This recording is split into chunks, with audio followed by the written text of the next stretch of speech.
சமூக ஆர்வலரான அன்னை வி.ஜி. சரவணன் அவர்கள் கடந்த 4 ஆண்டுகளுக்கும் மேலாக ஸ்ரீவைகுண்ட தொகுதி மற்றும் அதன் சுற்று வட்டார பகுதிகளில் உள்ள ஆதரவற்ற ஏழை எளியவர்களுக்கு இல்லம் தேடி மதிய உணவு மற்றும் இரவு உணவு திட்டத்தை ஏற்படுத்தி உணவு வழங்கி வருகிறார்.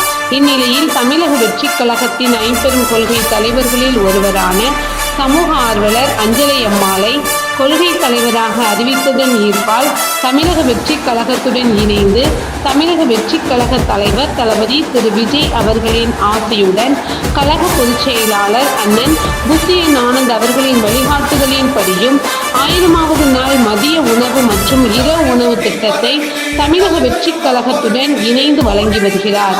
28/7/2025 இன்று 1140வது நாளாக ஏரல், உண்டியலூர், ஸ்ரீவைகுண்டம், கோட்டைக்காடு மற்றும் கீழமங்கலக்குறிச்சி அதன் சுற்று வட்டார பகுதிகளில் உள்ள 155 ஆதரவற்ற ஏழை எளியவர்களுக்கு தமிழக வெற்றிக் கழகம் தூத்துக்குடி மேற்கு மாவட்டம் சமூக ஆர்வலரான அன்னை வி.ஜி. சரவணன் அவர்களின் சார்பில் மதிய உணவாக முட்டையுடன் கூடிய மீன் குழம்பு சாப்பாடு வழங்கப்பட்டது.